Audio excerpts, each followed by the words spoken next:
Live from the Green Space, New York Public Radio's ground floor performance venue in Lower Manhattan, but also remotely from several locations around the country. Welcome to this special New Sounds presentation of music by singer and songwriter Mike Doughty. I'm John Schaefer, host of WNYC's New Sounds. Many people will know Mike Doughty as the longtime frontman of the band Soul Coughing, but he's had a long and successful solo career all through the last 20 years, including and leading up to his current release, an EP called Ghost of Vroom 2, a title that Soul Coughing fans will recognize as a callback to his earliest days in the business. Mike is here. We'll get a chance to speak with him and to his longtime collaborator, Andrew "Scrap" Livingston, in just a couple of minutes. But first, Mike's going to play a song for us. Here with Rona Pallona is Mike Doughty. John? Don't touch the box, don't touch the shelf, don't touch the people, don't touch yourself. Lasso, sprayed on the wheel, no hugging, no kissing, hand holding, no feel. Savoir-faire, Pikachu pillowcase mask, looking debonair, conversating with an Amazon bot, Whataburger drive-through, dressing like an astronaut.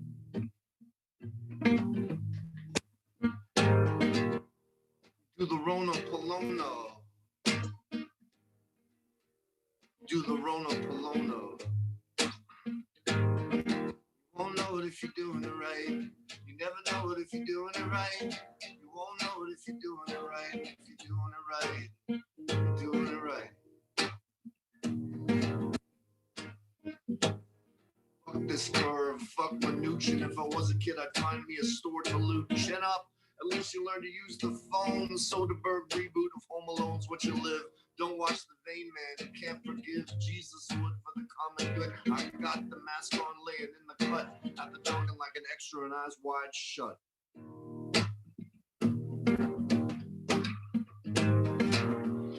Do the Rona Pallona. Do the Rona Pallona. You won't know it if you're doing it right. You never know it if you're doing it right. You won't know it if you're doing it right. If you're doing it right, you're doing it right. Homer in the hedges, scrub down the edges. Voices in my head like a little tiny Cardi B.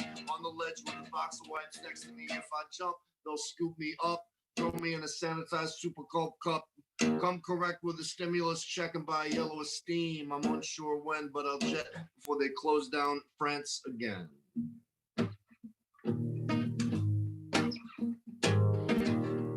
We do the Rona Pallona. We do the Rona Pallona. You won't know it if you're doing it right. You never know it if you're doing it right. You won't know it if you're doing it right. And if you're doing it right, you're doing it right. Won't know it if you're doing it right. You never know it if you're doing it right. You won't know it if you're doing it right. And if you're doing it right, if you're doing it right, if you're doing it right, then you're doing it right.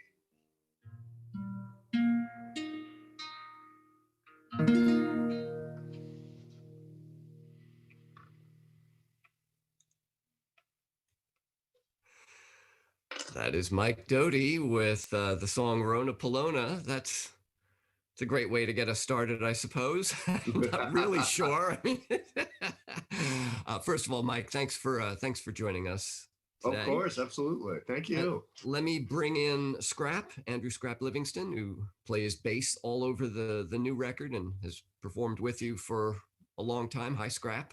Hello, hello. Nice to see you. Where are you? I'm in Brooklyn. Oh, okay. And Mike? I'm in Memphis. All right. So 2 Brooklyns, 1 Memphis. All right. Yeah. I have a number of questions, but those of you watching and listening in, if you have questions for Mike and Scrap, you can send those to us. We'll try and get to them a little bit later on in the hour. Just leave your questions or comments wherever you're watching from.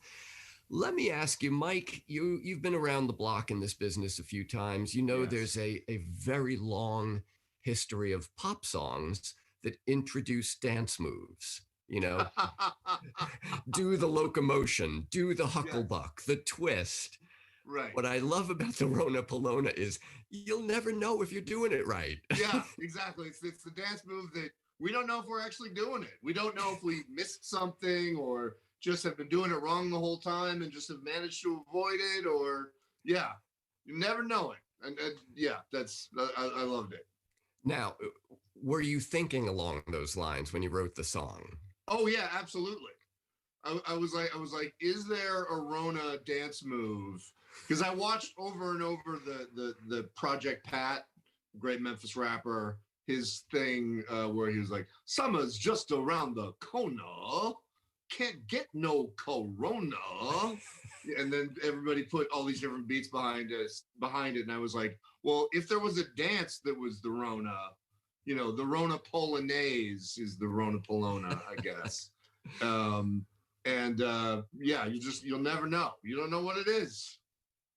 Well, it's interesting because it's so of the moment. It's such a time stamped song. Yeah. And very often those things you think will have a short shelf life, and yet they become like a time capsule and people come back to them after many years for exactly that reason.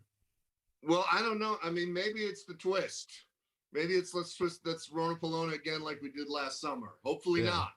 But it was we actually made Ghost of Vroom 1 and our manager was like, please don't put this out, please wait till you can tour again.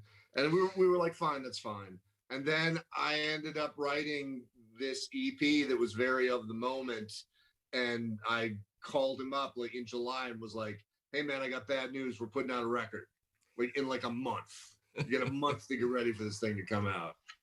So right, hence Ghost of Vroom 2 is out before Ghost of Vroom 1.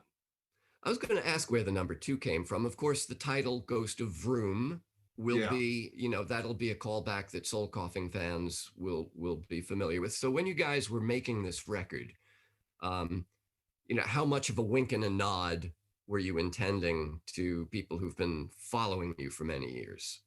Well, so Ghost of Vroom was a working title for a dub version of Ruby Vroom, the first Soul Coughing album. Yep, right. Burning Spear put out a version of Marcus Garvey called Garvey's Ghost. And I really liked the title Ruby Vroom just so I could make Ghost of Vroom. And what happened was I just started writing essentially Soul Coughing songs again. So I went back to that, a title that we never used. And really, the other thing is it really is a band. It really is about me and Scrap. So it's not just an album name. It is a band name. So Scrap can speak better to the unison vibe. So Scrap, tell us a little bit about how, first of all, just on a purely nuts and bolts level, how did you do this during the middle of a pandemic? Well, Mike's very prolific and so him sending stuff or asking questions if something can be voiced on a cello or a bit or whatever is very common, and it's like, let's between the choices of doing this thing right now and not doing it, the obvious choice was to do it. So and we just did it remotely. He sent me stuff and I'd put down my parts, our drummer would put down the parts, and Mario C mixed it. And yeah, and Logan Hanna plays guitar. He actually came over to my house. He's a Memphis guy, and sat, over there, like 20 feet over there with a mask on, and I just left like a guitar table, a cable sitting on a chair, and he just sat down and played through each song 3 times. Yeah, y'all didn't like hang out at all, really, did No, not at all. Like, hey man, what's going on? There's the guitar lead. Okay, we're rolling. Well, it's interesting to compare what you do so much of these days, Mike, guy with guitar, totally solo acoustic stripped down, to the way you guys like to make records, which is samples and layers of production. And in this case, when everybody's doing their own part remotely, and then you're putting it all together, it's not that far removed from working with samples. They just happen to be 3 minutes long instead of 5 seconds. Well, indeed. I mean, I do tell everybody that like everything that you do is going to end up where you put it. Like it's not going to be a super like Frankencomp stitch job where it's like, you know, I take this fill and put it in the coda. You know, it's like think about where you put things in the song because it it will end up having a very live band kind of a feel despite the strangeness of the process. Yeah. And for you, Scrap, how when was the first time you actually heard what you had done put put in place? I think when it came out. Really? I'm so disappointed. No, that's not true, but like it was pretty close. But that was awesome. That's actually what I wanted, you know? Like I loved the expedient nature of it, man. It was just like I don't know if my sense of time is really bad, but it felt like one day we just we recorded these songs and then like a week later there was a thing in the world, you know? Right. It's really cool. Well, I mean, working with Mario C, obviously we sent the mixes back and forth just because he's incredible, and it's just incredible hearing his process. So yes, I will push back on the you didn't hear it till it was on Spotify. Yeah, true. So Mike, since we have already referred to like the earliest years of Soul Coughing, you and the band kind of grew up around the experimental music scene in Lower Manhattan, specifically Yes. the original Knitting Factory. Yes. Which at the time was frequented by people like me, fans of John Zorn, and no one else. Yes. Core group of about 20 musicians and 75 audience members. Yeah. Yeah. So I guess I'm just wondering, what, if anything, have you carried with you from those kind of wild, unhinged sonic explorations that you would witness at the Knitting Factory through your career as a songwriter? Well, I mean, I just learned how to be a musician in a way that I don't think most people learn, which is like I was, like a punk rock power chord, Latches anti-folk scene. That was my thing. And I just ended up meeting all these guys. The ticket desk where I worked at kind of ended up being like a VIP bar in a weird way. So like Zorn would be there and Sam Bennett would be there and Yuka Honda would be there. Everyone's like hanging out and just talking stuff. And I was just absorbing all this stuff. And I sort of absorbed this kind of experimental jazz mindset despite having no experience or ability to play it. And it matched up perfectly with like Public Enemy records and like the kind of house records and techno records that I was listening to, the golden age of jazz hip hop in New York City in 90 through 92. So it really was like I remember Dave Douglas saying that hearing something that was playing in the bar and being like, it's Charles Ives. And it was like, who's Charles Ives? But I'm into it. Yeah. And then you got to go find out who Charles Ives was, exactly, not only one of the founders of the American experimental music tradition, but also one of the founders of the modern American insurance industry. Yes. He came up with the group rate. That's Charles Ives. Is that true? Did he really do that? He did. Okay, I've been one-upped. Well done, Scrap. Tell me how and when you and Mike first got together. It was somewhere in the ballpark of 15 years ago. I heard he was looking for a bass player, and I sent an email with a really, really out there. I thought it was a long shot, so I was like, I'm just going to send whatever I want. I sent him a bunch of avant-garde stuff and a really weird version of the Sesame Street theme song, and was surprised to get a call back. And it was a long shot. I mean, it was just so weird, and there was no sense of his playing. But he said in his introductory email at some point that he often cries at commercials. It's like, hey, I just got my master's in composition from Brooklyn College, and I live in East Williamsburg, and sometimes I cry at commercials. And I was like, obviously this is not the guy, but I have to meet this guy. Like, oh man, wouldn't it be cool if this was the guy? And did Mike know he was getting a cellist along with his bass player? I don't think we talked about that. And because I feel like for the first year or two I was just, playing bass, and then I feel like, I don't know if this is true, but I feel like the cello thing happened out of convenience, maybe, because it's like a lot easier to transport than the bass, and then it worked so well. We were like, let's just do this, man. The cello Right. has a sound that's really like I liken it to like the bass on those Fania salsa records from the 70s, that kind of like doom, doom, doom, doom, doom, kind of like it's sort of more clipped. And Yeah. then of course when it's bowed, it's like a Moog Minotaur, like crazy heavy synth sound. So it's incredibly versatile as a bass instrument. It Wow. is, yeah, and I like wonder what all the cellists watching thought of that. well, there's The also the cello thing, sounds like a Moog Minotaur. but there's a thing with like the cello where like once you it can really function as an extremely resonant upright bass in its lowest register, and then as soon as you pass the first octave, the timbre changes, and the stuff we do kind of plays with that a lot, and also just the bass lines that one would think of, because the fingerings are slightly different. It it makes it a little more quirky, I think. That raises an interesting point because Mike, you often play in different tunings on the guitar, right? Right.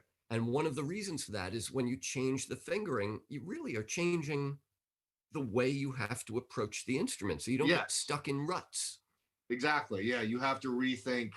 And I'll do things like, go buy like an oud on the internet and just like, and I'm not going to end up being an oud player, or the zhongruan, which is a Chinese tenor lute, which is like kind of the weirdest banjo you ever met in your life, like weird bamboo banjo.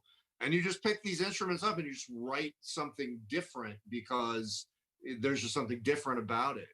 And that had a lot to do with how I got into the drop tunings. The other thing is I play in drop C, which is absolutely perfect for the low register of Scrap's cello. Ah, Yeah. Yeah, it's a really like we kind of occupy the same register in a really strange, cool way. Yeah. you know who else sometimes plays in drop C is Leo Kotke. Oh, Um, really? because I asked him once how he got that dirty, gritty sound, and he said, "Well, I just drop everything down to C." Yeah. And when the strings are that slack, Yeah. you get a lot more of that buzzy sound. It's Yeah, well, and it's also called being out of tune, which is something I endorse. No, for real. Like I hate the guitar tuner. I think it's one of the most destructive forces in modern music. Like, things just being like a little out of whack, I think is a splendid idea. Yeah. All right. Speaking of out of whack, we're talking with Mike Doughty and Scrap Livingston about their new EP called Ghost of Vroom 2. This live stream presented by the Green Space at New York Public Radio. We've got a couple of comments, which I will get to after some more music. If you'd like to leave a question or a comment as you watch and listen in, we'll get to those in just a bit. We're also going to be giving the world premiere of the video for Mike's song Chief of Police. So stay with us for that. For the moment, Mike, speaking of tunings, that will restrict the huge range of songs that you've written over the years, Right. to what you can play now with this guitar in this tuning. Right. Yeah. Yeah. It's a great way to get out of playing requests. If there's some songs you don't want to play, just be like, I didn't bring that guitar. Sorry. No circles tonight. So tell us what you are going to play. I'm going to play a song from Ghost of Vroom 1, which was finished about a year ago. And it's about the first director of the CIA. It's called James Jesus Angleton.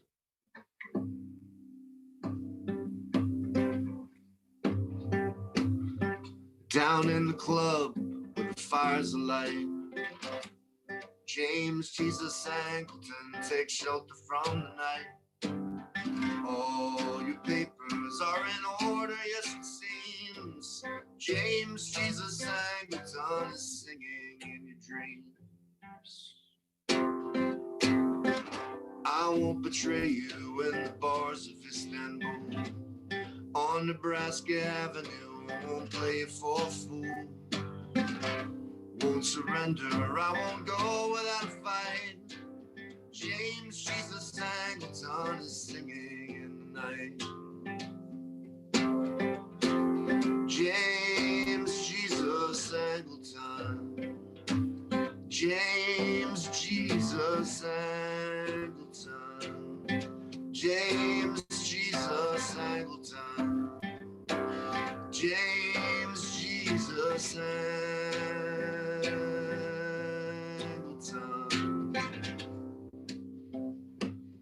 40 nondescript men wear trophies in the hole.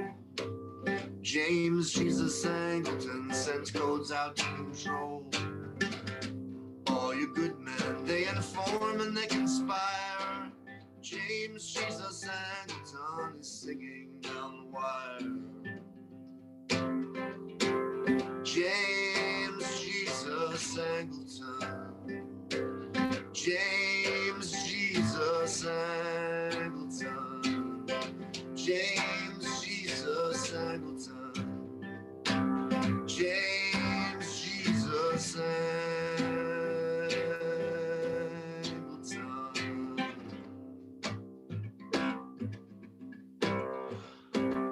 Every afternoon at 3, we end the war. James Jesus Angleton goes drinking at the shore. Foil your agents, we will kill them or they'll flee. James Jesus Angleton is singing to the sea. James Jesus Angleton. James Jesus Angleton.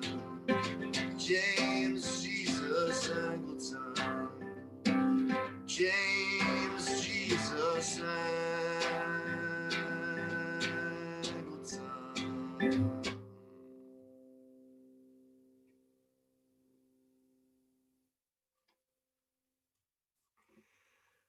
Mike Doughty, I missed the ice cream truck at the very end. Yeah. When you recorded it in a hotel room in London, right?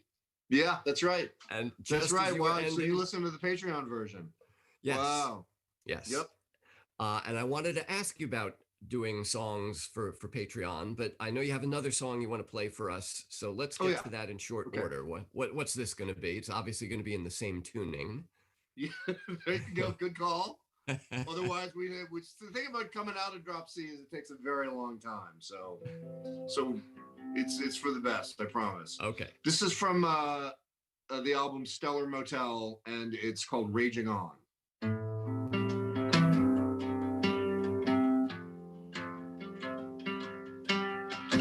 Gruesome, get cute, and it's gone.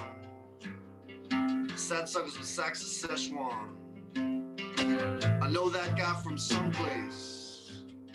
Why you cut loose with Ray Dawn Sean?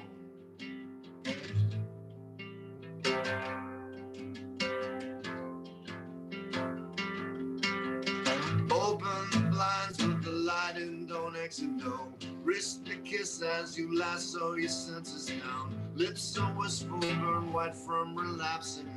Busting dishes, you're raging, raging on. Raging on. And you're raging on. On.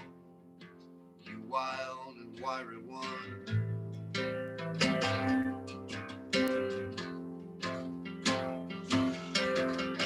Rough kicks kill the cheap wrong. All in sundry spot the long con. I could use a desperate man. Dance like Ducky at the prom.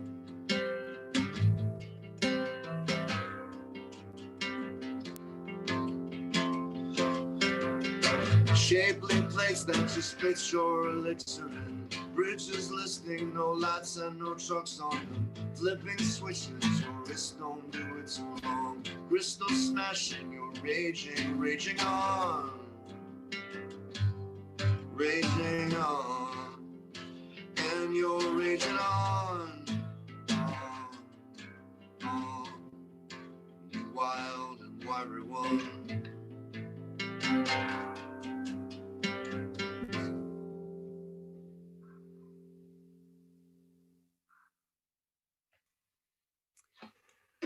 Mike Doughty, live solo, and a song called Raging On. And we are thrilled to be bringing you these shows to our audiences through this pandemic, but a quick pause for the cause here because these things do cost money. The Green Space and New York Public Radio are nonprofit organization that relies on support from you, our viewers and listeners, to keep this content coming.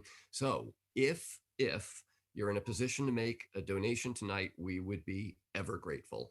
And we've made it really easy for you. Just get on to the texting app on your phone, text the word live to 70101. That's live to 70101. We'll text you right back. You'll get a form where you can make a contribution. And on behalf of all of us at the Green Space and New York Public Radio, thank you for supporting what we do, which in part is trying to support the artists during this very difficult time. And both Scrap Livingston, Mike Doughty joining me virtually in the Green Space tonight. Ghost of Vroom 2 is the latest EP. So let me ask you, Mike, about Patreon. You originally wrote James Jesus Angleton as part of this song almost every week.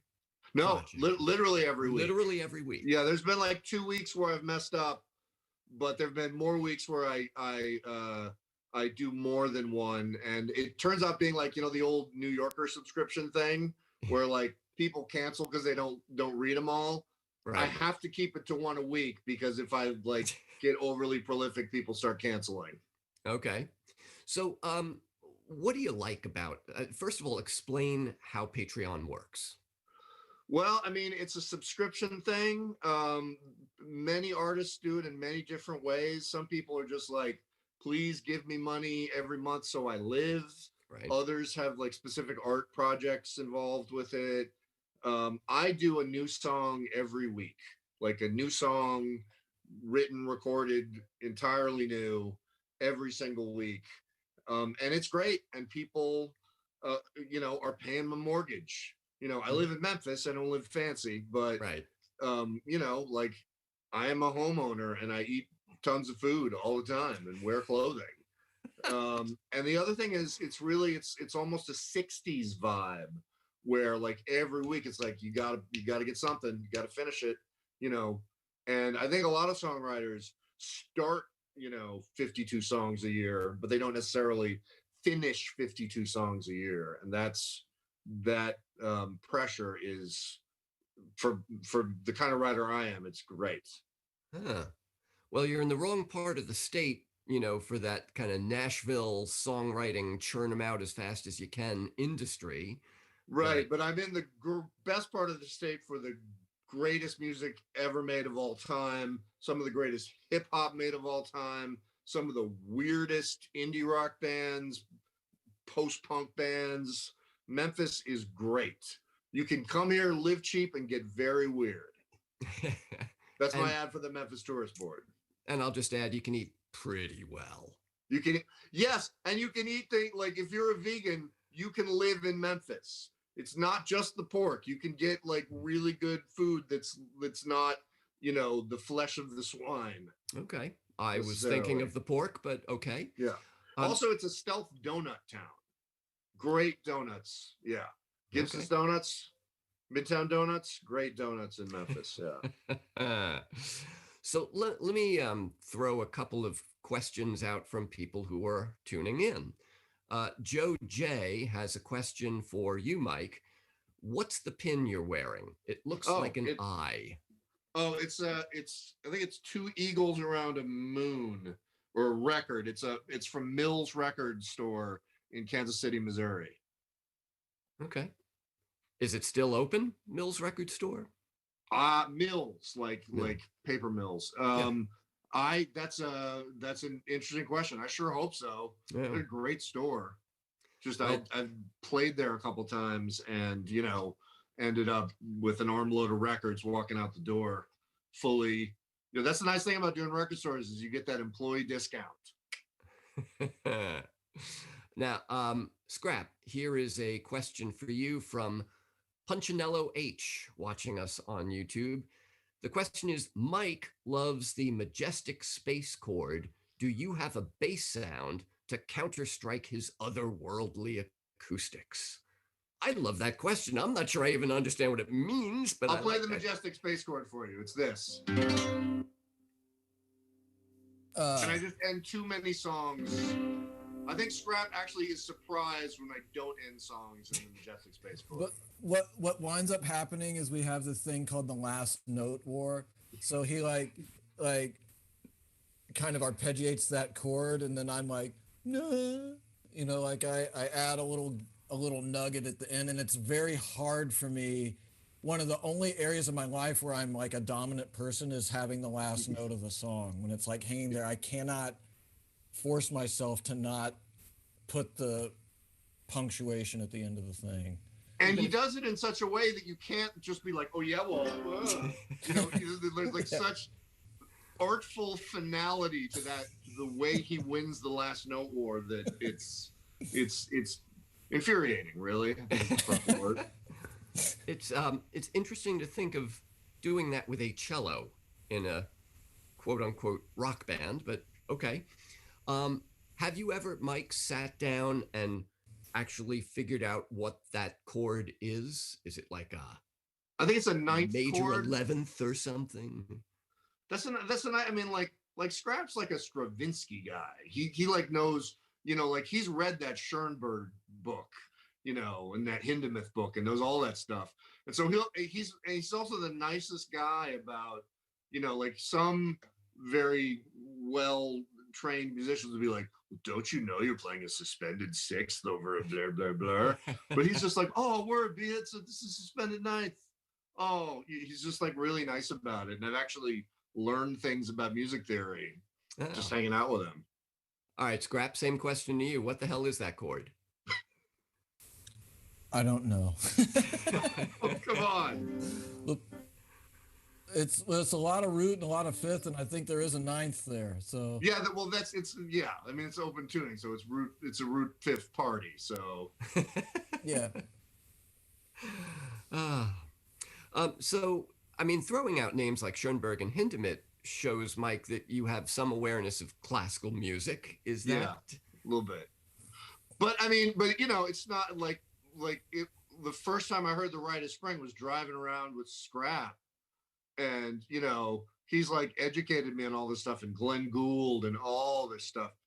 We drove around, you know, and Rite of Spring, and I think it was WNYC came on, and Scrap like drove me to my house, and I was like, can we keep driving for a little while so I can listen to this thing? And he was like, absolutely.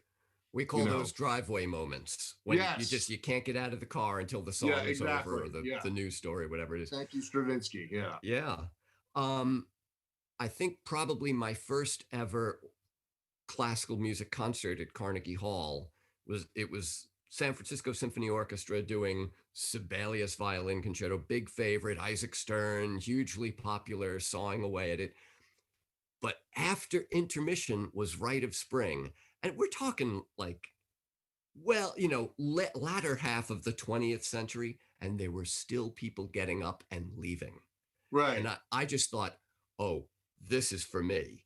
Because I was a punk rock kid too. And I was like, how punk is this, that this piece of music is like 70 years old and still has this effect on people? Yeah, I drove 900 miles to hear the Birmingham, Alabama Orchestra play the Rite of Spring, because, you know, I'll be honest, I wanted to see if they could do it, and they killed it.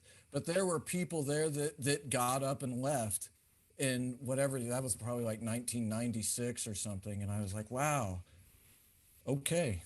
This is where we want to live. Yeah. Artistically, yeah. So one of the other things about these songs, Mike, on Ghost of Vroom too, it's not just the samples, it's all of the references, the cultural and social and political references. Before we get to Chief of Police, the video we're going to debut, which has obviously its own cultural moment behind it, let me ask you about some of the, I mean, Steve Mnuchin appears in Rona Pallona. Yes. Hedy Lamarr appears in the song 1918. Yes. In fact, specifically referring to the device that she invented which was like a Wait, submarine radar. No. I wanted to see if Scrap could Oh, top us on this one, since he got me on the Charles Ives. you got any Hedy Lamarr facts, Scrap? I got nada. I am woefully unprepared. So I'll concede this point. Okay, she was with the American composer George Antheil, the guy who famously put a pistol on top of the piano at one of his concerts in the 1920s. So again, we didn't invent punk. There were punks well before us. George Antheil was one, and Hedy Lamarr. But go ahead, Mike. So the full Hedy Lamarr story is even weirder. Yeah, she invented this piece of technology for radar. I don't even understand what it really is, but all of my songs, they seem very abstract, but they are very much stories. And in this case, 1918 is about the plague.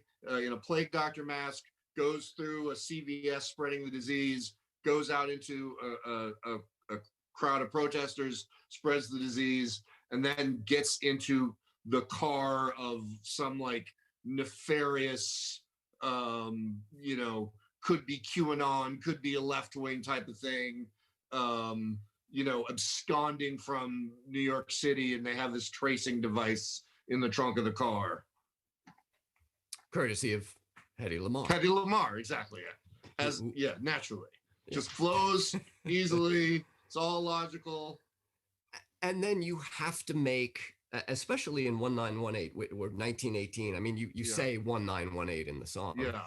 I still don't know what to call it myself. So, yeah. But that's more rap than singing. So the names have to scan as well, right? They have to be audible.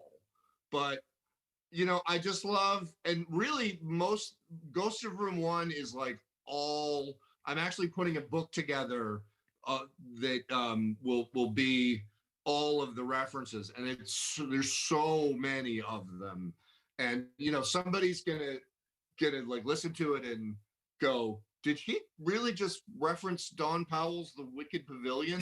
like what? Did I really just hear that?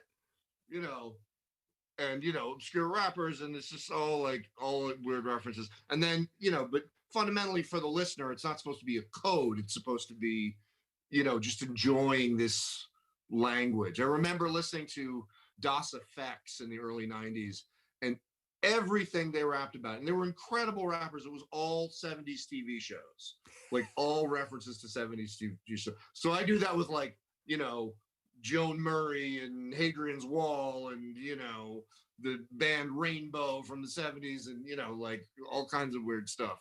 Yeah, like that 17-minute long Bob Dylan song that he dropped earlier this year. Yes, yeah. Oh man, not that I consider myself in the league, but for sure. Oh yeah.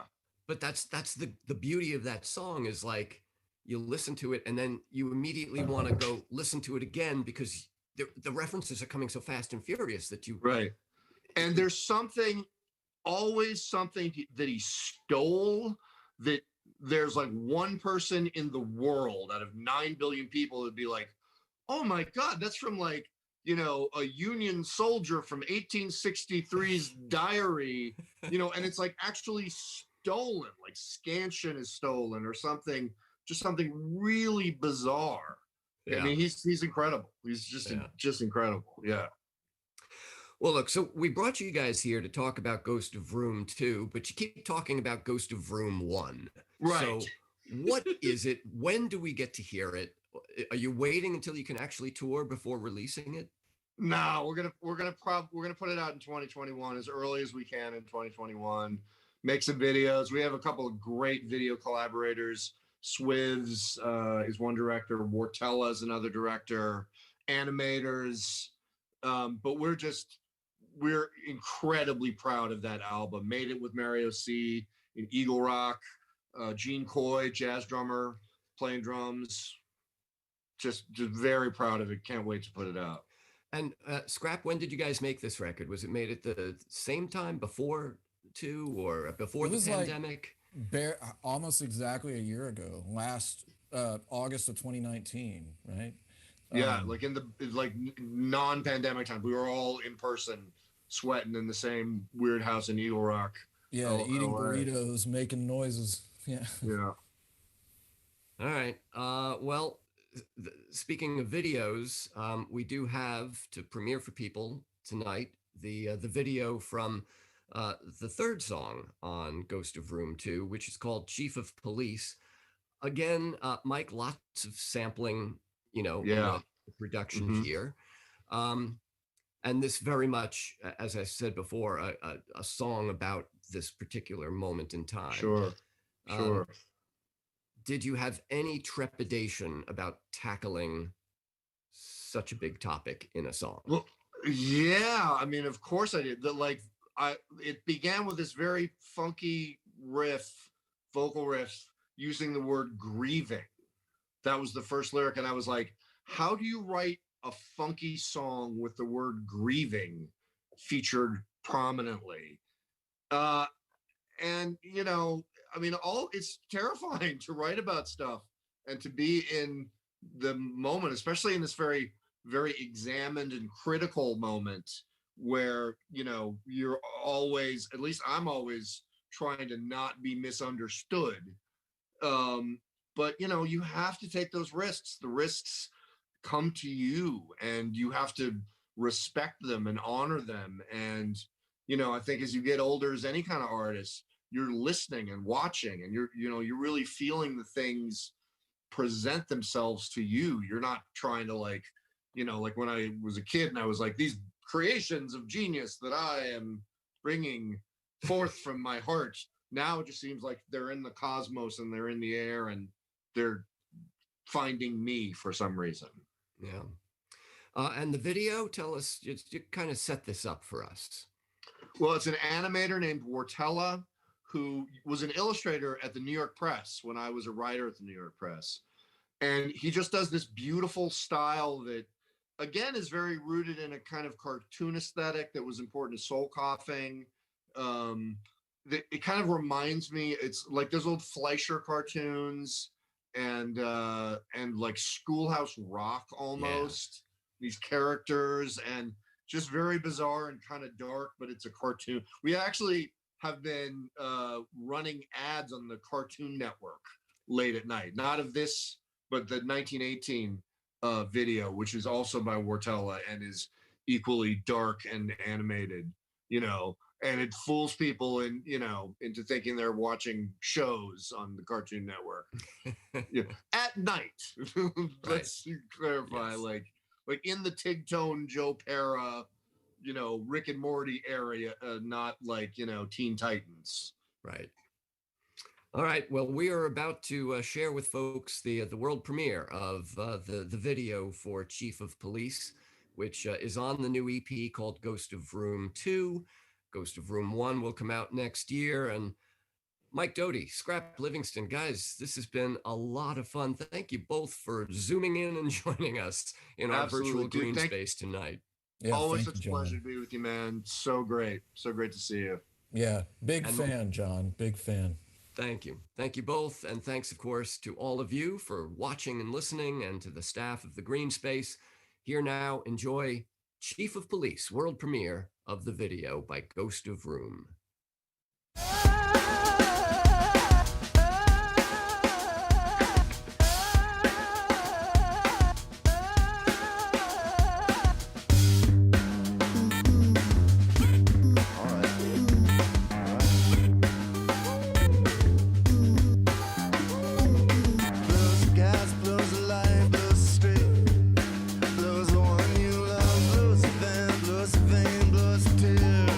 Blows the one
song, red in the stair, red in the sleep.